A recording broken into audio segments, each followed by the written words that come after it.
in accordance with the principles of doublethink. It does not matter if the war is not real, or when it is, that victory is not possible. Thing in the universe that travels faster than light is the darkness. The war is not meant to be won. It is meant to be continuous. The essential act of modern warfare is the destruction of the produce of human labor. A hierarchical society is only possible on the basis of poverty and ignorance. If we go down the current status quo, we probably destroy our civilization through willful ignorance. We probably degrade the world's democracies so that they fall into some sort of bizarre autocratic dysfunction. We probably ruin the global economy. We probably don't survive. You know, I really do view it as existential. The war is waged by the ruling group against its own subjects, and its object is not victory over Eurasia or Eastasia, but to keep the very structure of society intact.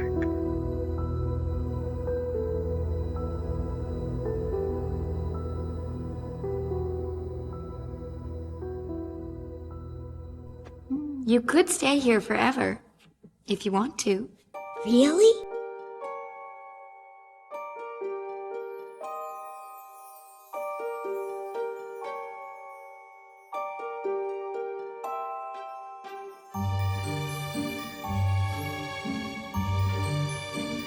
This is your nautical lantern on the dangerous seas of darkness. Let's push off from the placid shore of the status quo and explore what's beyond the horizon. I am your host, BT, and this is Truth and Shadow, your podcast of the supernatural.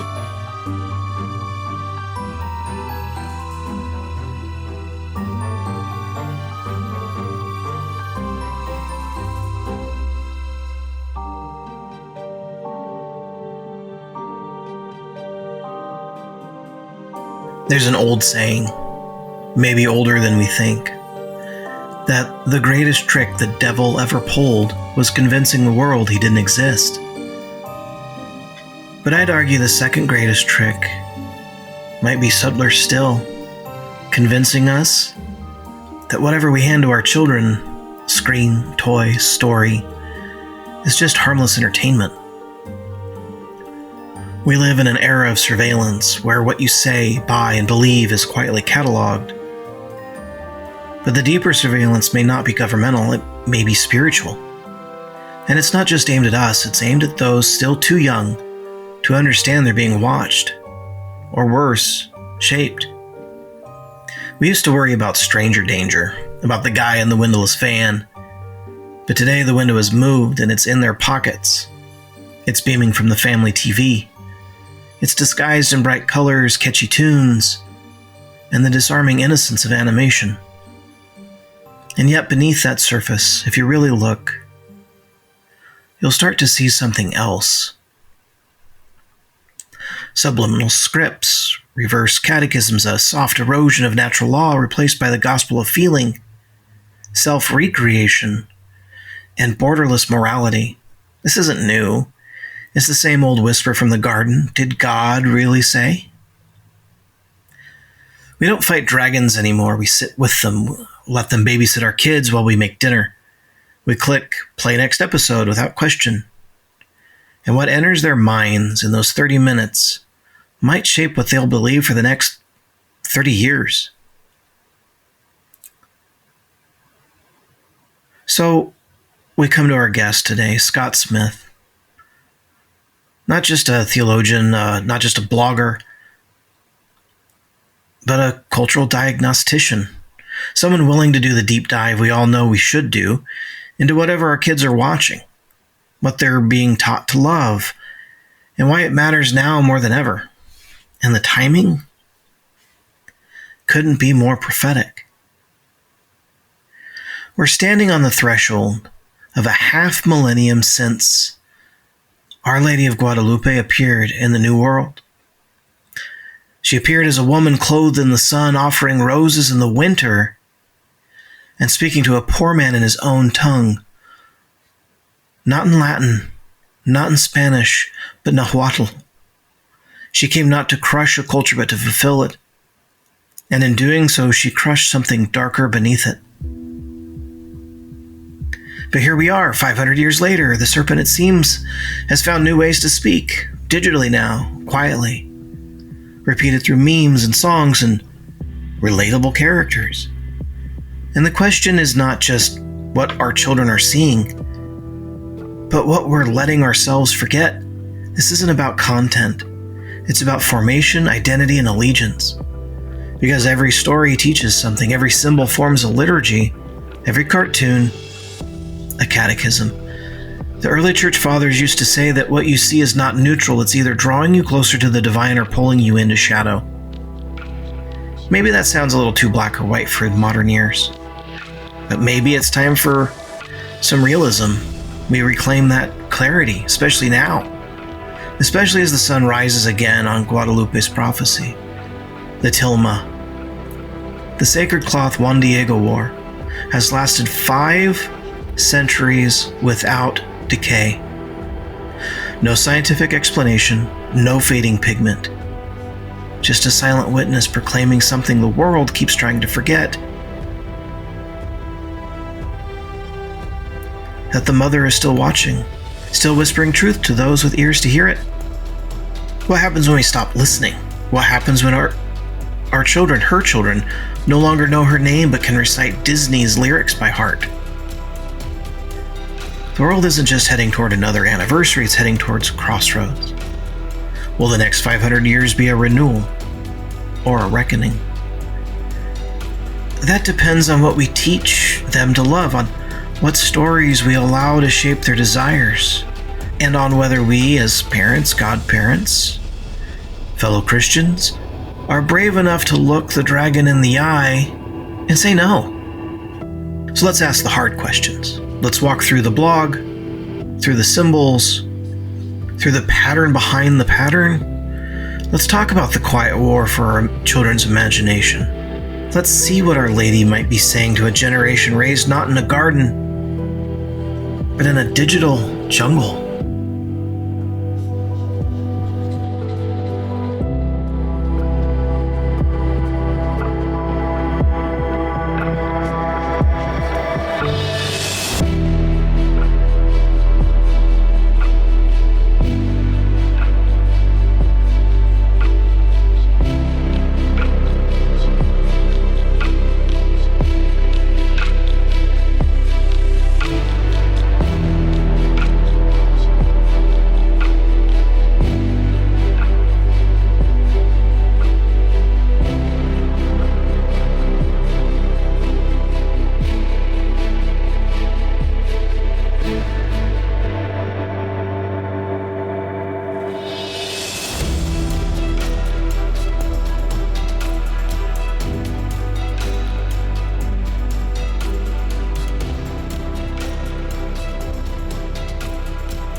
They say that the eyes are the window to the soul. But what happens when those eyes are staring into a glowing screen, fed a steady diet of algorithms and agendas, in an age where every click shapes a child's worldview? Are we shepherds or are we sleepwalkers? Today we're going to peel back the curtain with Catholic author Scott Smith, whose blog has become a clarion call to parents and believers alike. We talk about what's really entering our homes through cartoons, streaming apps, and subtle ideologies disguised as entertainment. We'll talk media, we'll talk Marian prophecy, and maybe we'll glimpse the shape of the next 5 centuries. Scott Smith, welcome to the show. Appreciate you having me come back and just letting me kind of talk about different things that I'm working on. Some of the things I think we might cover today, I have a few recent blog articles on one on C.S. Lewis and the Great Divorce and Purgatory. Another one, maybe it's not so new, but I've done a couple posts on no watch lists for, so parents can figure out what episode, what season the LGBTQ stuff starts on these kid shows. to know where to stop watching or not watch at all. So there's that. Got an upcoming trip to Our Lady of Guadalupe. We got a couple new podcasts I'm working on, Dad Monk and Saints by Number with sacred artist Jacob Zumo. And I've got a book coming out in February, Near Death Experiences. Which we may have spoken we about spoke that. about that, yeah. Yeah. Fantastic. Yeah. Tell me about this podcast. Let's talk about yours specifically, because this is Dad Monk. You began that one. What was the impetus to get that going? It's kind of a mixture of different things that I felt like I needed to get out there in that format. Working from home as an attorney, as a writer, as we homeschool, and establishing a prayer routine for the family, in the way that I'm kind of abbot and the wife's kind of abbess of our own domestic monastery. That's where Dad Monk comes in. This domestic church, and this kind of takes it a step further, domestic monastery. So there's that side of things, structuring our lives like little monks running around. But on the same side, one of the things I like to do is adapt secular tools, techniques to the sacred. I like reading, even though it's, a lot of times these guys are atheists or whatever. I'll like to read about different tools, productivity hacks, lifestyle design, all that kind of stuff. And I used a lot of that to create this domestic monastery, to allow myself, create passive income, fashion my work-life balance so that I can be home with my family.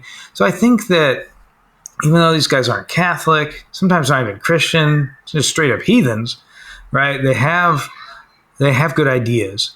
And what I like to do in that podcast is adapt some of those ideas to establishing home life, but sometimes prayer life. Different ways these can be adapted to in spiritual techniques.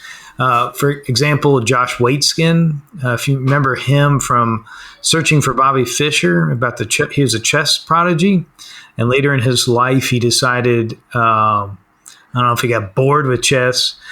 He wrote a book, The Art of Learning, how he transitioned from being a chess grandmaster to being a Tai Chi grandmaster.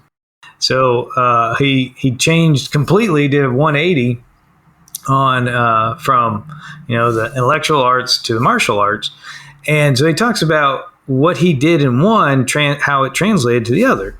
And I think there's some interesting techniques in there, basically getting yourself into the zone, so to speak, kind of ways to train your mind.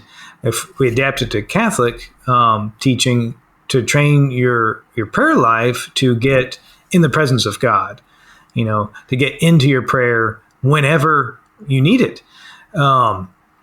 Because as a dad, or any of us in an active lifestyle, even speaking before the board or something at work, like you need to find your link to God, to put yourself in the presence of God when you're in a stressful situation, and that's how you can have a graced experience of a terrible situation. So like with my family, not to say I don't lose my temper all the time. We have 6 kids, and but this is a way to help with that. If you're able to, in the midst of chaos, put yourself in the presence of God through various triggers, prayer triggers, even just sign a cross on your forehead, or full sign a cross if you're in trouble, things like that. Another thing I like to cover is Charlie Munger, who was Warren Buffett's business partner, investing partner. There's the Almanac, Poor Charlie's Almanac. Another one of these good secular books out there. And he also spoke at Berkshire Hathaway meetings. Well, Warren really did the talking, but what he does. They only invested maybe 10 different companies, in the whole multi-billion-dollar investing journey. But what they did was they determined which companies to invest in using not just one or two mental models, but maybe 100, 150, physical, like models based on physics, biology, logical models, just so I kind of go through all these different models, mental models, and show how we can use them in our lives.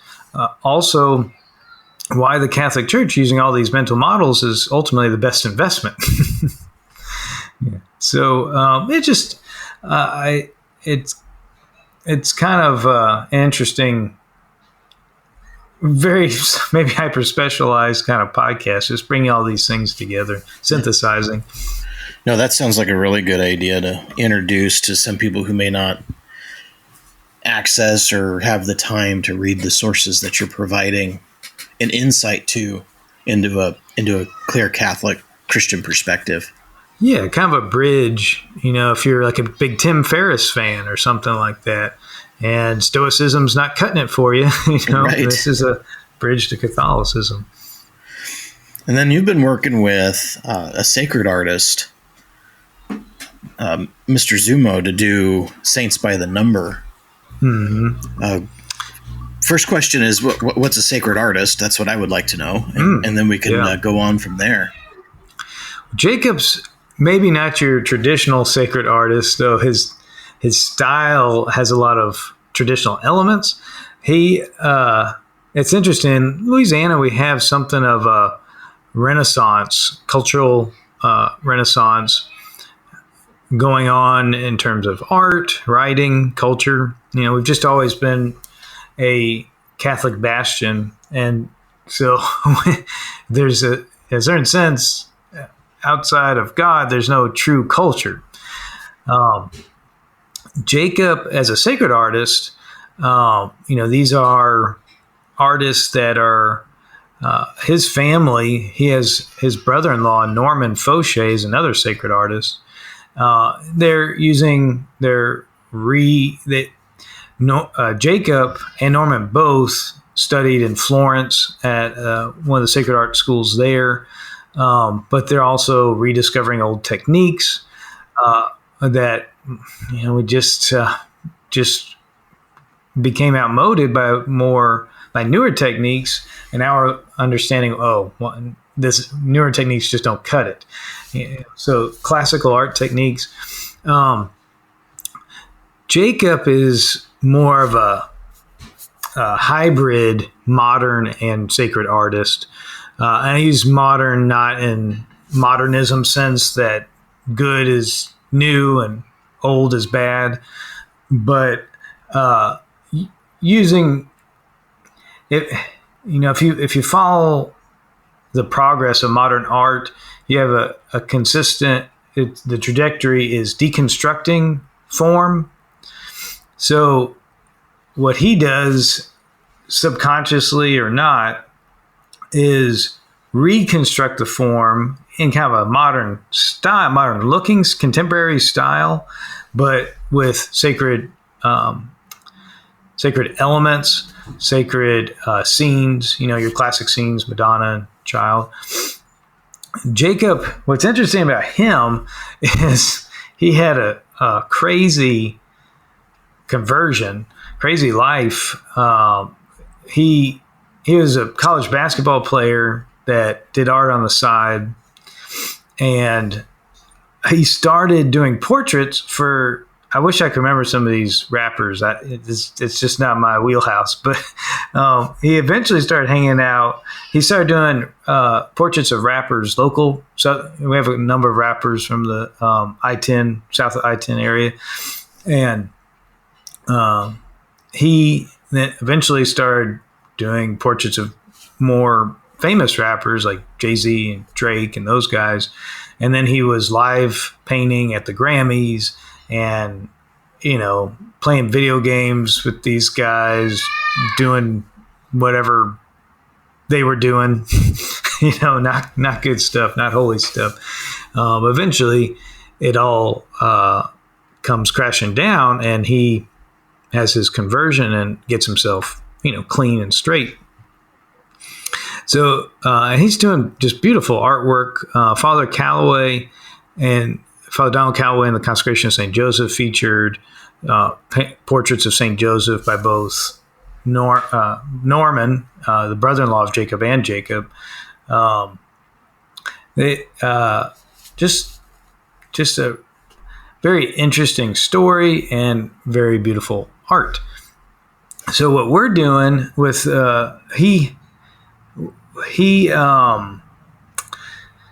Jacob and some of his work, he still paints for a lot of athletes and does various multimedia things with them. He also came across a videographer, a young man who has a real knack. He's still in high school, but he's already done spots for like Gatorade or Powerade, and for some of the university athletic, for the LSU football team, which is pretty big down here. And he's our videographer. So it's a video podcast, and it adds another element to it. What we're doing is trying to spotlight some of this talent we have down in South Louisiana. Not only artist talent, but our priests. We really have some amazing priests down here. So we have a number of them on, and we go through their vocation story, and then what shape their lives have taken, what their current theological interests are. We had Father Jeff Bahi on, who's y'all should watch that podcast. What Father Bahi's had national program for decades, but his life is so varied. I would love to write his biography. I've asked him multiple times. He, I guess, top billing, top of the list. He gave last rites to Mother Teresa.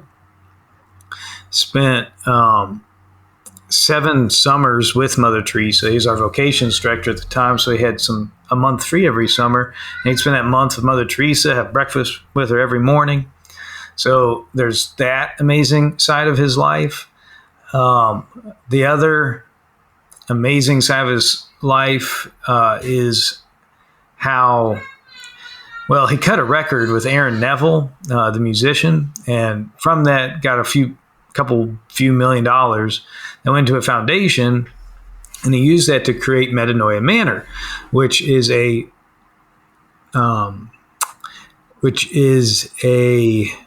home sanctuary for women, ladies, girls rescued from sex trafficking. And they've kind of created this model. The manor is staffed by the Hospitaller nuns. So when law enforcement goes into these crack houses, these places where women are being trafficked, the cops go in, take out the bad guys. The women, if they're not locked up, are chained up, right? Just terrible things.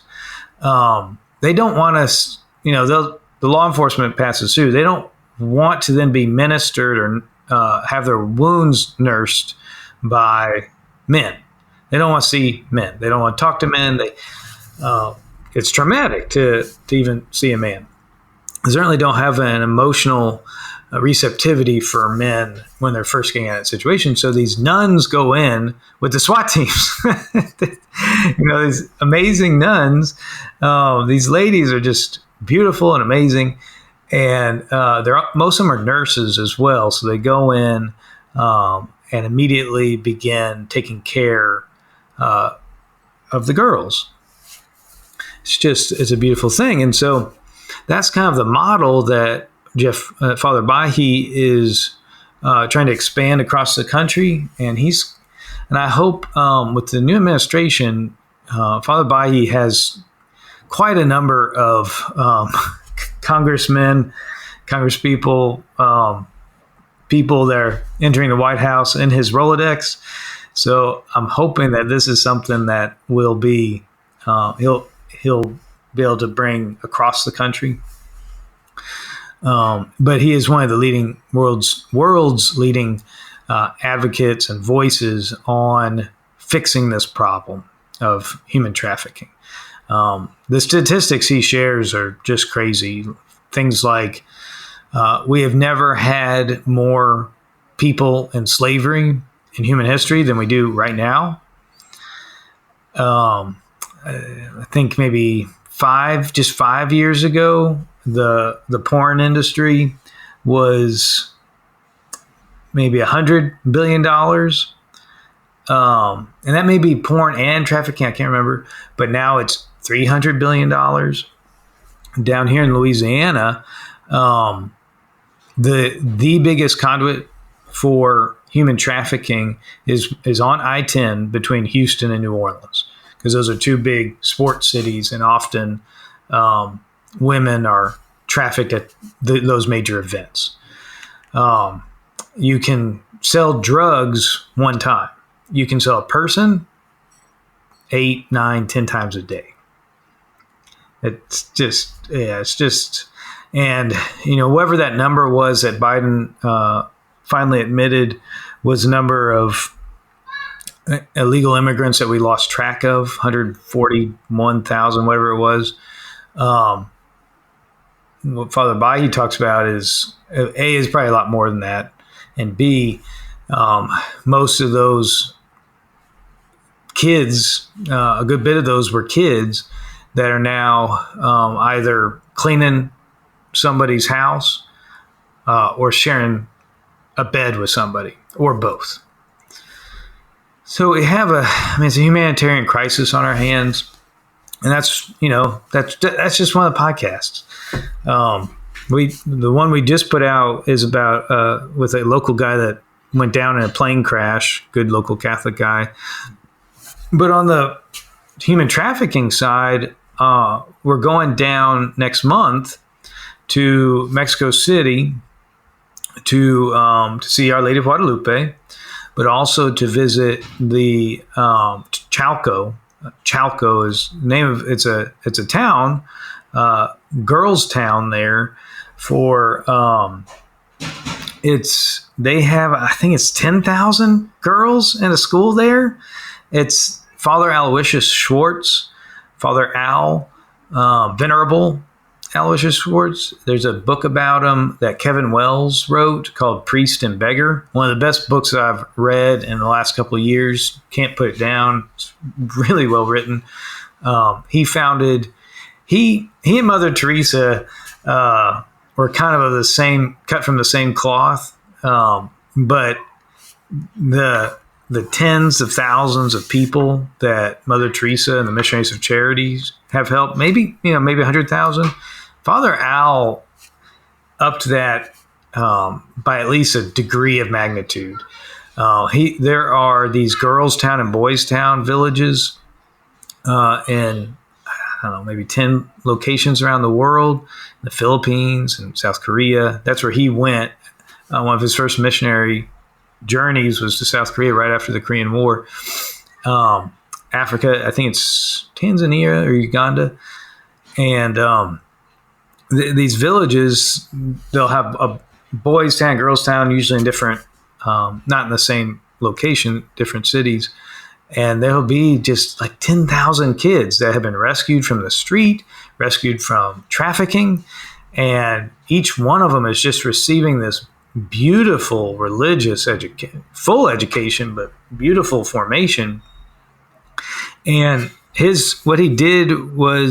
what Father Al did was, instead of sending his vocations to London or wherever their major seminary would be, he educates them, gets them a high school degree, maybe a little further than that, but he sends them back immediately so that the people that are raised up from these villages, that are taken off the streets, given this religious formation for these formative years, those are the people that then become the mothers and fathers, religious religious sisters and priests, brothers, that tend to these kids. So he's able to have just a huge amount of religious to help him using that strategy. And so it's a just a beautiful place. I can't wait to go. And there's more we can talk about with Our Lady of Guadalupe too. Well, I mean, yeah, we could talk about that for a minute too. A little bit of, a history background. People may be very familiar with the Reformation. 2017, we saw the 500th anniversary of Martin Luther's was 95 it the 95 Theses on October 31st or whatnot. And it was only a matter of it was just about a decade later in 1531 that we have this massive conversion of souls in Mexico. And we're coming up on the 500th anniversary of that. And you guys are going down in celebration to this soon. Like you mentioned, can you talk about this great moment in history? Yeah, and please, everybody listening, please pray. We are hopefully going to undertake a massive project for conversions. The new 8 million is what we've been calling it. The idea is that after Our Lady of Guadalupe appeared in 1531, over the next 8 years, there are 8 million, maybe even 10 million conversions. And so we want to undertake a massive plan for evangelization and conversions across the world, but certainly starting in North America with our patroness, Our Lady of Guadalupe, to convert the new 8 million. If we undertake this, starting with Cardinal Burke's 9-month novena to Our Lady of Guadalupe concluded in December, the next 8 years, if we have 8 million conversions, that would take us to 2031, the 500th anniversary of Our Lady of Guadalupe. And it'd be poignant because even as we are that, if we did that on every continent, that would be the largest conversion period in Catholic history since Pentecost, since the original. And that juxtaposed with the crumbling of mainline Protestantism with the 500th anniversary of Martin Luther, that also coming on the heels of 2033, the 2000th anniversary of redemption and Pentecost, having a new Pentecost, so to speak, not that we need a new Holy Spirit or anything, but just a new period of conversion. Our idea, our hope is that we would be able to give the Blessed Mother a bouquet of millions of souls as an anniversary gift for her son. So please pray for this project. There's a number of people that have signed on for our team, and we're working together. And there's a chance that before too much longer might be adopted here in America. Yeah, this is definitely a momentous period to be living. And it's also historical in the fact that we can remember and recall what was going on in Europe in the 1500s. The printing press is basically a new invention. It allows the spread of documents across miles of land, and tracts and information is just passed quite easily from one area to another. But the estimation between 1517 and 1531 is about 8 million Catholics leave the Catholic faith and they become a variety of Protestants.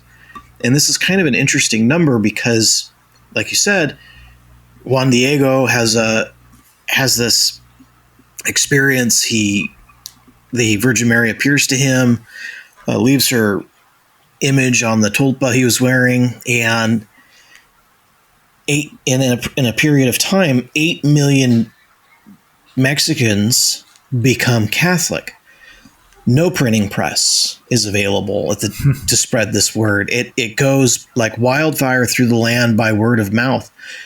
And I think this is a great juxtaposition between the technological revolutions going on in Europe and the simplicity of the faith that's happening in Mexico. Yeah, that's it's such a beautiful insight. And today, which you won't necessarily be listening on this day, but today's the feast of Saint Francis de Sales, right? Patron saint of media and communications, and with the advent of the printing press, anybody at that point seemingly could write something Literally authoritative. Yeah, right. You had completely watered down the authority of the written word. Right. And now look at what we're in the midst of with AI and video creation. And, we're doing good things, but anybody can have a show. Anybody we can, between the two of us, we've got 6 podcasts. Right. Exactly. So, but the more things get watered down, I think the more we crave authenticity, authority, what is truth. Yeah. So the light can shine all the brighter in the midst of all this craziness. Yeah, it's a remarkable period of time. There's the more you dig into the 1500s in European history, and then you look at the differences that are going on in Central America and South America, and you just look around, and the evidence has become almost mind-boggling. There's just no way anybody with any kind of sense can go, oh, this makes a lot of logical sense. Yeah. The spread of the faith is something that happens organically, naturally, and definitely guided by the Holy Spirit. And I think we're seeing a convergence of a lot of things historically, a lot of historical trends, like the decline of Protestantism, but also, however you calculate it, that 100 years that Pope Leo XIII, overheard, and why we started saying the St. Michael the Archangel prayer after Mass. That 100 years has got to be over now. And if I'm reading census data and demographics right, it sounds like, the Catholic Church has survived, it's endured, and in some sense it could even be, may not look it, but it could be stronger than ever. While at the same time, mainline Protestantism is dead man walking, right? Because the church in the last 20, 30 years, our moral voice became, I don't even know what adjective to describe it, but it was not what it should have been. You could see that without being able to lean on us, the mainline Protestant denominations, they adopted everything. They adopted every new shiny thing to come along, and now they are dead man walking. You look at any of the surveys, data, there's not going to be these denominations in the next generation. Maybe in 2 generations you've still got some vestige of it, but if you just extrapolate what we're seeing now, 30, 40 years from now, we're not going to be the only game in town, but we're certainly going to be by far the biggest game in town in terms of Christianity. But besides us, it's going to be Mormons, Baptists, Jehovah's Witnesses, and then non-denominationalism. Right. Baptist light. Yeah. But Calvinist light. Episcopalians, Presbyterians, not going to exist for much longer. So we have to be prepared for that, to receive these guys. Yeah, absolutely. It's the downside of basically going too modern with your postmodernism becomes a plague, a virus, and it infects everything it comes in contact with. And we end up with that kind of ideas bleeding into everything that we can experience, whether it's online media or on the television. And there's a handful of sites people can go to research whether a show is really kid-friendly or not, what kinds of things to look out for, number of curse words that may appear in the film. But something that I think somebody should really have available is something that you've done, and that's this watch, putting together a no watch list to specifically root out something that's a little bit more mainline and mainstream for a Christian if they're trying to keep their children away from any kind of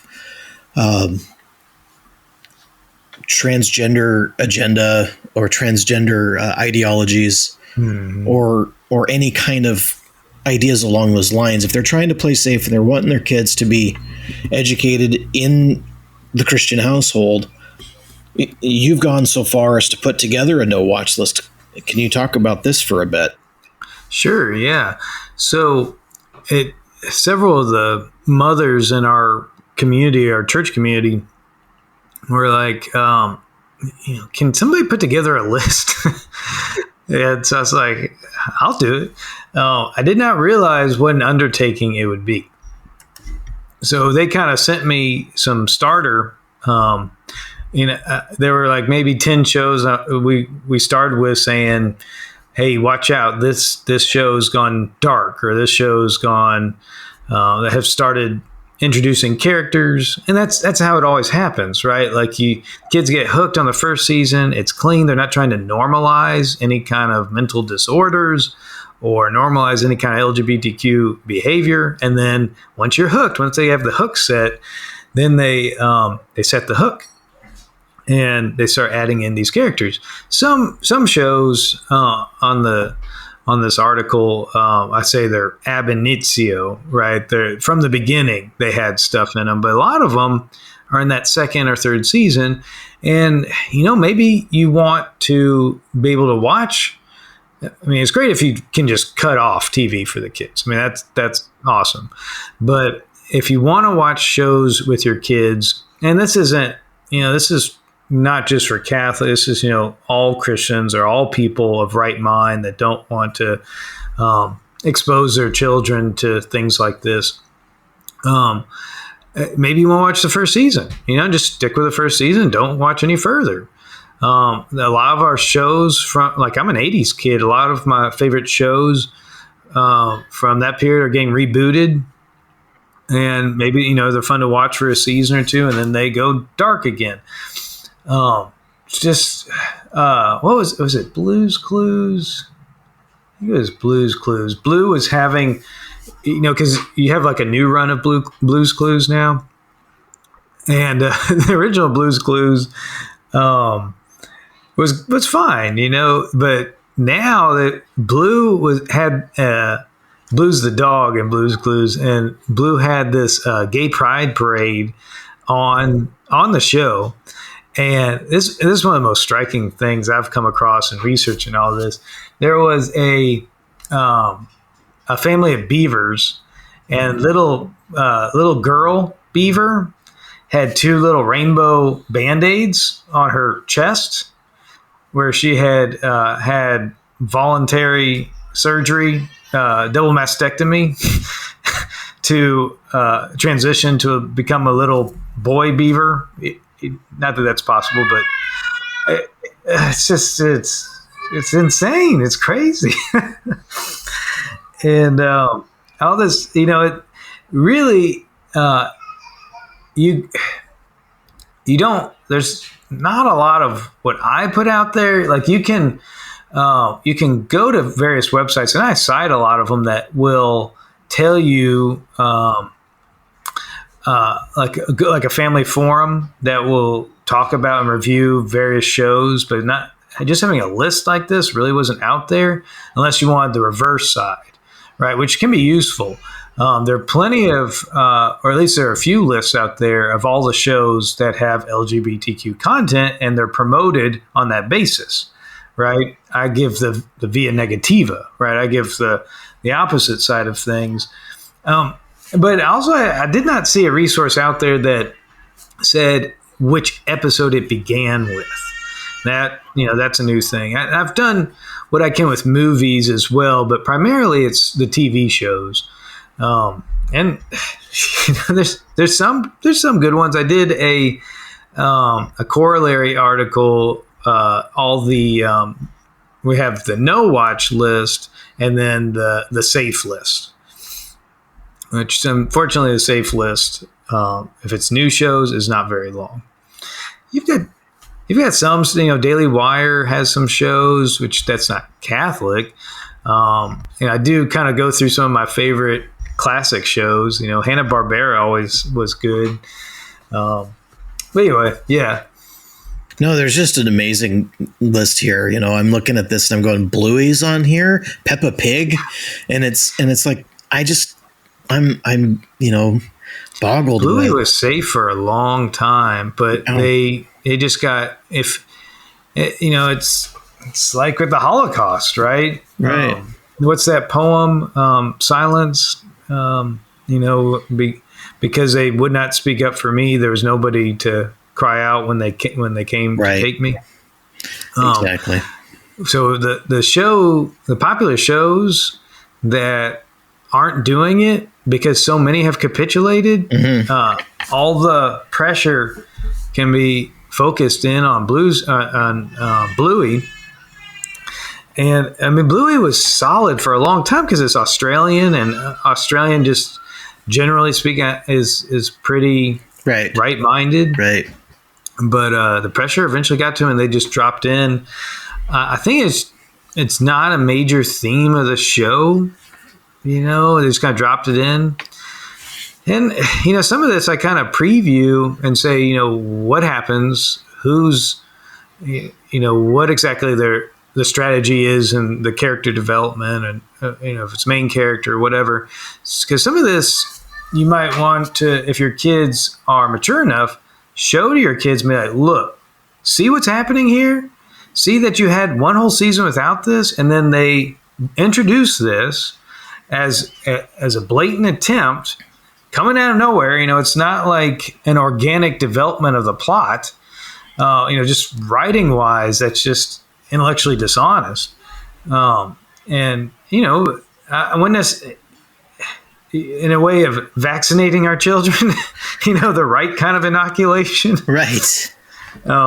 Might be a way of just here, kids, this is their strategy, and this is how you can look for it and be on guard for it. Yeah, I mean, it's pretty rife. I mean, you say pretty upfront that if it's on Disney, it's most likely going to contain something like this, anyways. Yeah. I mean, it's pretty common, pretty normal. Unfortunately, like you said, I mean, we're both 80s kids, and all of the adults that I'm around, we're all 80s adult, kids as adults now, and we're trying to get our children involved with Star Wars. I mean, it's like, it was big to me, it was big to them. It's, and it's a huge Star Wars thing. Star Wars becomes this, this bonding moment with a lot of parents and their children. And it's like, hey, Disney Plus has like this show for children to watch, and it's like The Young Jedi. And this thing really kicked off and was really popular. I mean, I hear about it a lot, but I have Christian friends that sit down with their kids and go, just so you guys know, this two moms thing is that's not okay. And you have to sit down and you have to have a conversation with your children. And it's not like, hey, we should be conversation avoidant, right? We shouldn't make sure that these are never talked about in the household, because we should be catechizing our children with what's right and what's wrong. Yeah. But at the end of the day, it's there. Somebody else will. Yeah, that's right. And it's, right here on your, like I said, on your list, it's just season 1, episode 2, right off the bat, Young Jedi. So it's kind of like, man, if we can just leave Star Wars alone, that would be great. But yeah, as soon as Disney acquired that property, we were in trouble. Yeah, I mean, and like Arthur, right? Arthur was good for 21 seasons. And then suddenly, that's a long time. Yeah. Then suddenly, Principal Rathbone's marrying another dude, which, they are the rats. Right. Right. If we're going to go. But there's some very surprising things. The oldest introduction of this I found was Sesame Street. Right. Sesame Street, I think it's the longest running children's TV show ever. Yeah. Its first season was 1981. And you kind of had some stuff even earlier than that. Jim Henson was doing things before then. And that includes a song. The very first season includes a song. We all sing the same song, and include the lyric, "I've got one daddy, I've got two." Now, granted, it could be a stepdad. You just don't know, but you do kind of know. I mean, Right. They gave us Bert and Ernie, right, this whole time. Well, I mean, they were sleeping in beds, but not together. Yeah. And I mean, what? Maybe the brothers. I don't know. There's, Right. I don't, not to go down the Bert and Ernie conspiracy theory. Right. But yeah, it's interesting. I think a lot of parents should give this a once over just to understand the state of things. But yeah, I mean, there's just so much going on in today's world that it may be better to just go back and watch the original things. Like, you said, the original DuckTales was great. The original Rescue Rangers were great. I mean, these were all really good cartoons. They messed up the new DuckTales. Yeah. I mean, it was like, I was watching it with my kids. The animation was really good. Yeah. Yeah, they had a lot of that good nostalgia, but that's what they get you in with that nostalgia. You're right. So yeah, just stick with the original stuff. Now, another thing is they kind of are trying to ruin our childhoods.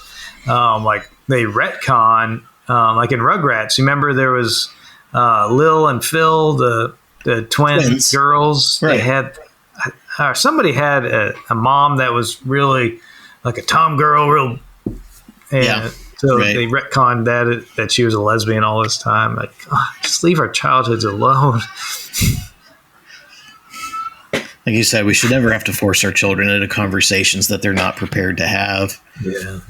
But I mean, speaking of, children's minds, one of the things that you had done with your religious classes is you've gotten your high school students to read C.S. Lewis's The Great Divorce. Yeah. Mm-hmm. And I think this is a very valuable thing to kind of take a look at and examine, because C.S. Lewis himself never became Catholic. He was pretty much a Anglican his whole life.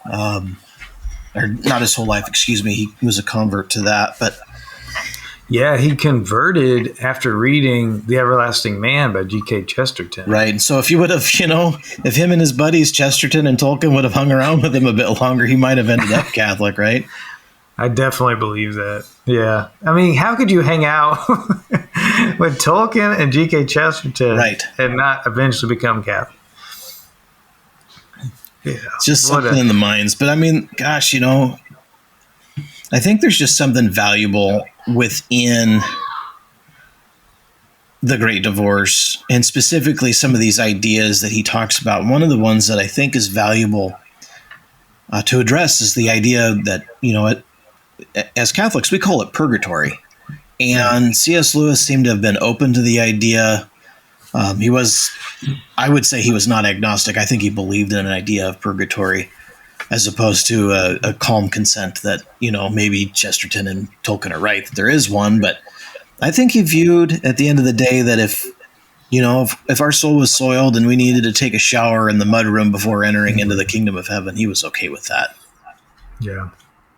Yeah. And it's weird because the Episcopalians, which C.S. Lewis became Anglican, became Episcopalian, our version of Episcopalian, and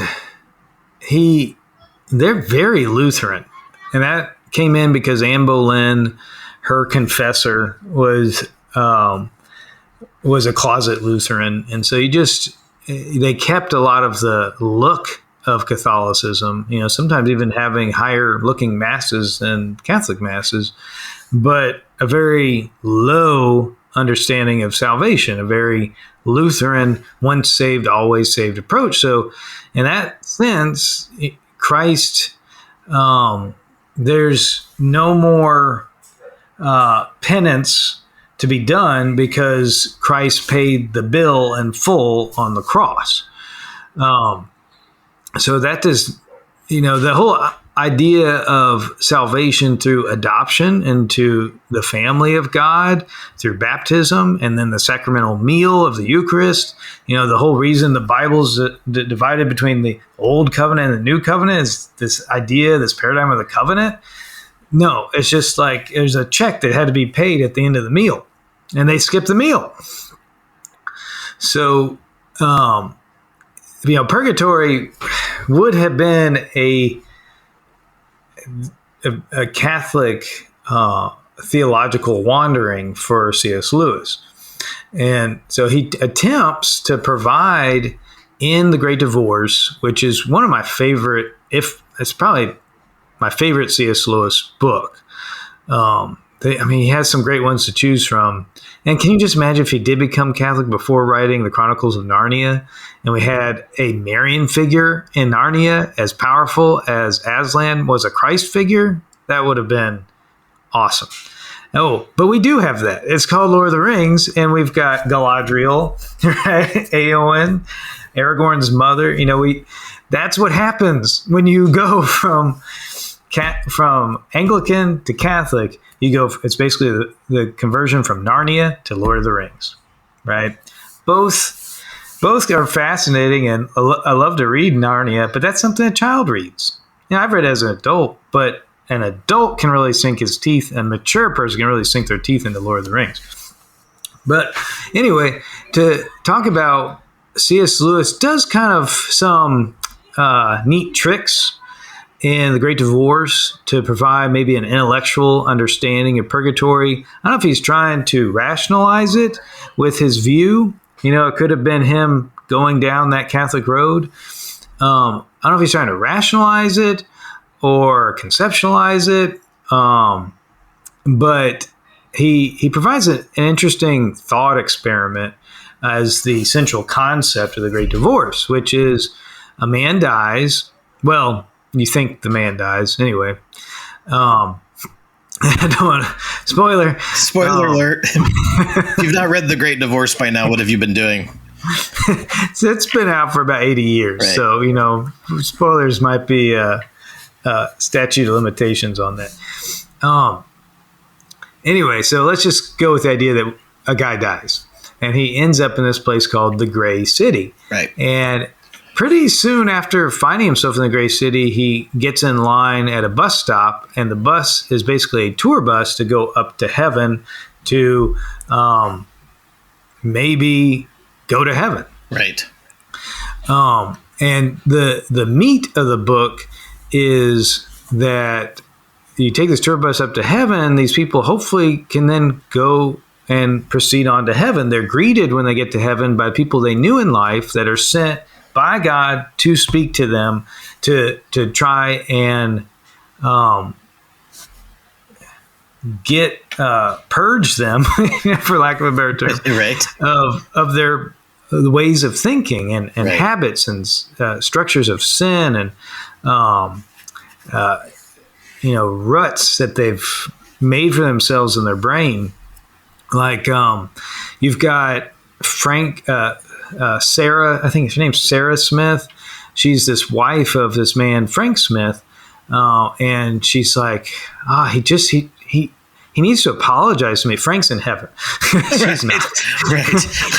Frank needs to apologize to me because I worked so hard if I hadn't have pushed him, he would have never been promoted in his career. And basically what's happening is that this woman has been manipulating and strong-arming her husband their whole married life to make him seek materialistic goals. She has been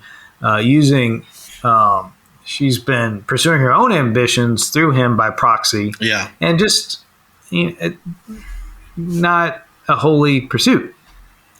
And she's saying, she's expecting him to come apologize to her, and that's why she can't go to heaven, is because he has to apologize to her. And just the people that come to visit her are like, well, just forget about all that. You're in heaven, just let it go. Yeah. And you're like, you want to scream at these people because they're at the doorstep of heaven. If they can just let something go, they can go to heaven, right, instead of hell. And then you've got this amazing portrait of an Episcopal bishop. and he's talking to this other guy, and he's like, the person in heaven doesn't really come out and say, well, you realize I was right. And because the Episcopal bishop's like, well, you had this, in life, you had such a, speaking to the saint, the person in heaven, it's like you had such a literal view of heaven and hell. Surely now you must see that I was right all along. Right? It's just, C.S. Lewis is just, it's just so good at the irony, the pain of somebody not being able to see what's happening around them. But anyway, the great city, right? So C.S. Lewis gives us this back and forth line, and I think this is the narrator, George MacDonald, saying to someone his Virgil in his trip to heaven. Right. He says, but I don't understand. Is judgment not final? Right? Is there really a way out of hell into heaven? Yeah. Right. Which in Scripture, the poor man Lazarus, no, there's no way out of hell. Right. So the answer he's given is, it depends on the way you're using the words. And this is from a saint or somebody from in heaven, so this is taken as correct. It depends on the way you're using the words. If they leave that gray town behind, it will not have been hell. To any that leave it, it is purgatory.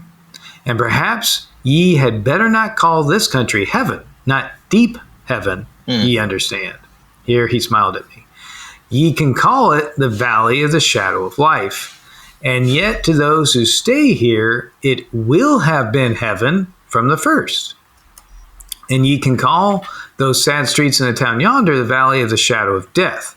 But to those who remain there, they will have been hell even from the beginning. So purgatory, and C.S. Lewis's reckoning, at least in this book, is a matter of perspective. Yeah.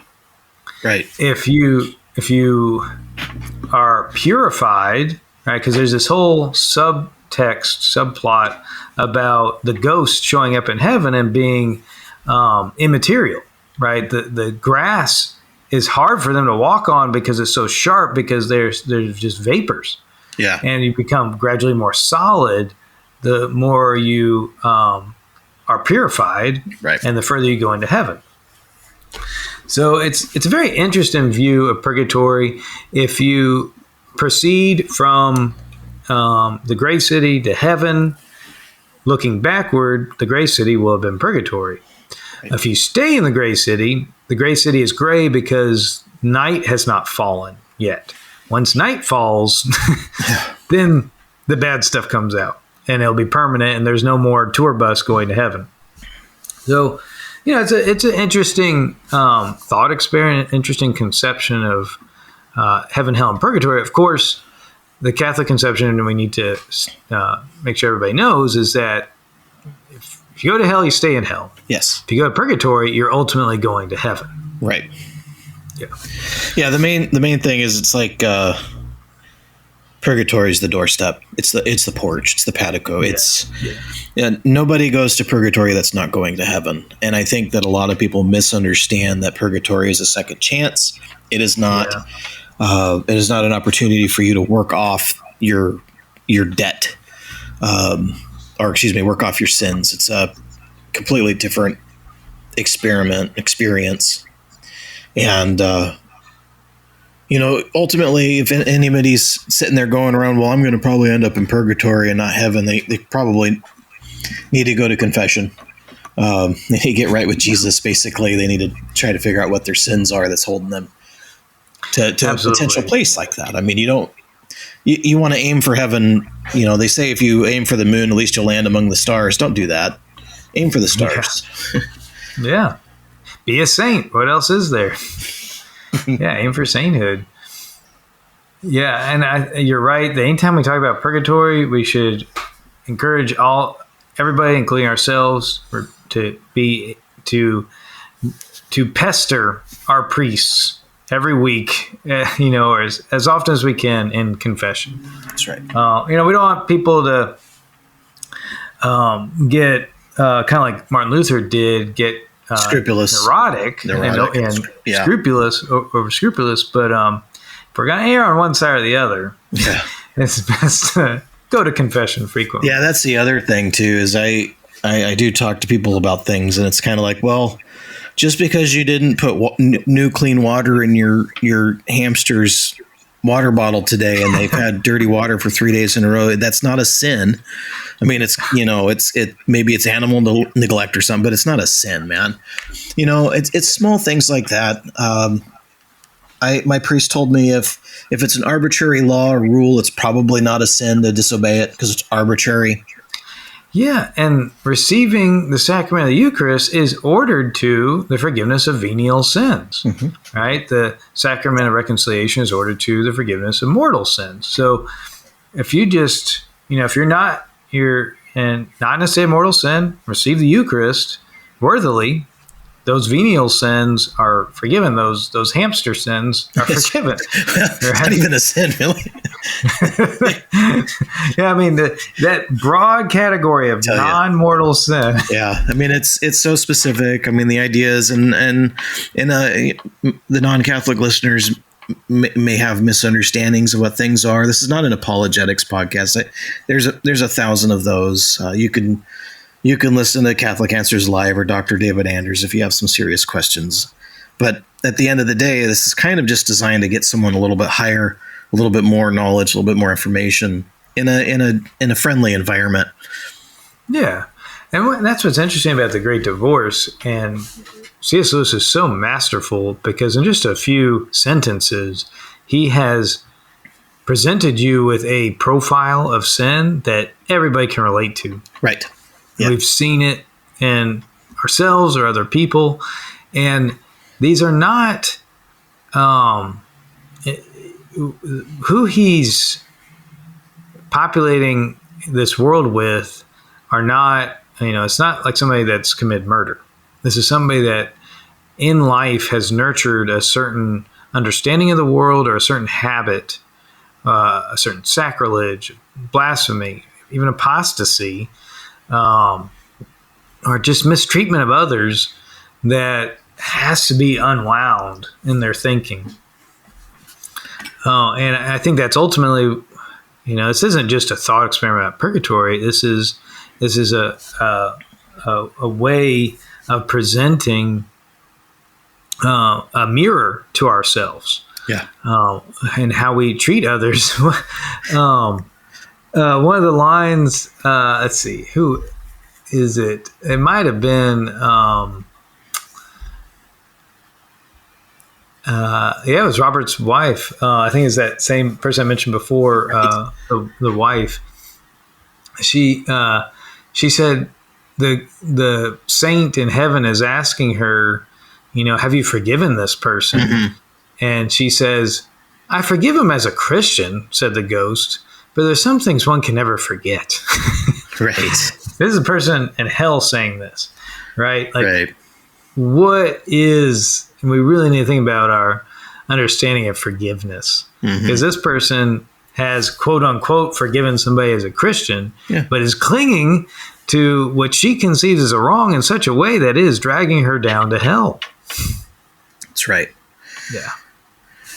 Yeah. So Scott, as we said in the beginning, we've got a couple of resources people can listen to, more review. Let's go over those really quick. Let's talk. I think we can find it all. I'm not 100% sure, but I think we can find it all on your website. Maybe not the new podcast yet. Need to add Jacob Zumo, but yeah. I have an article on the blog that talks about these things, but Spotify and wherever you get your podcasts, you can find Dad Monk, the Dad Monk podcast.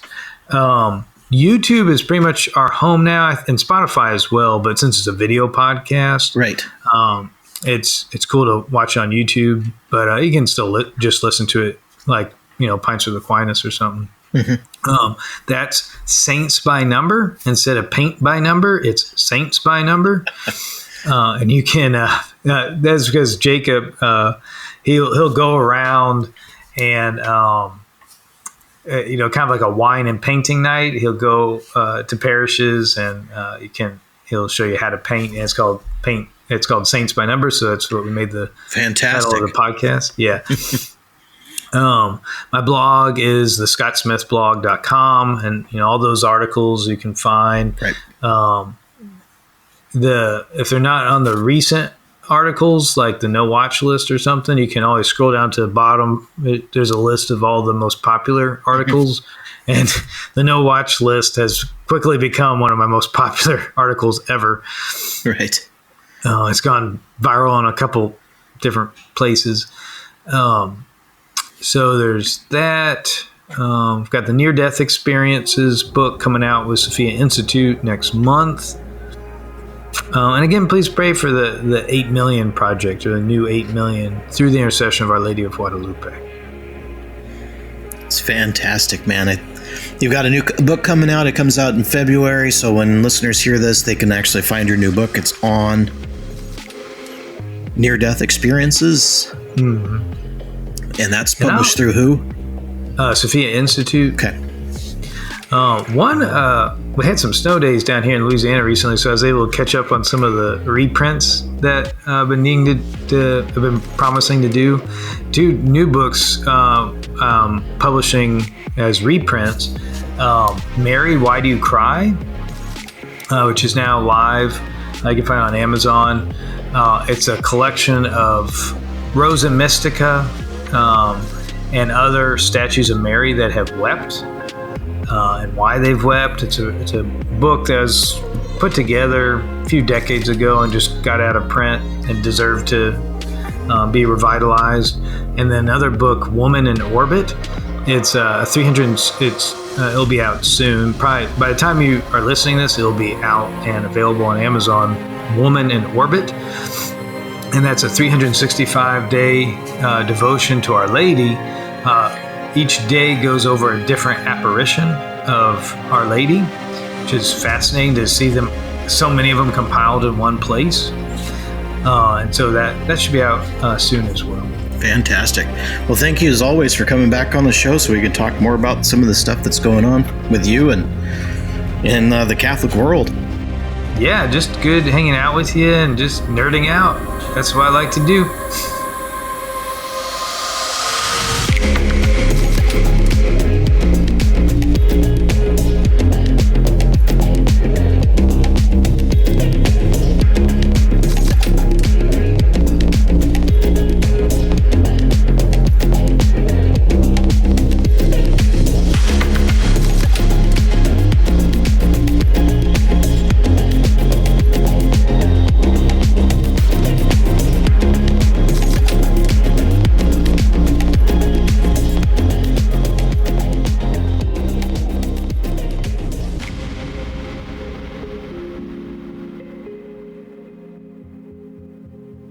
Thank you for listening. This is a free podcast based upon the value for value model. If you find value in this, or any episode, you can return that value by liking the show, subscribing to this channel, leaving a review, or sharing with a friend on your social media accounts. You can also donate on my website. Thank you again. This is BT for Truth and Shadow Podcast. You are the light in the darkness.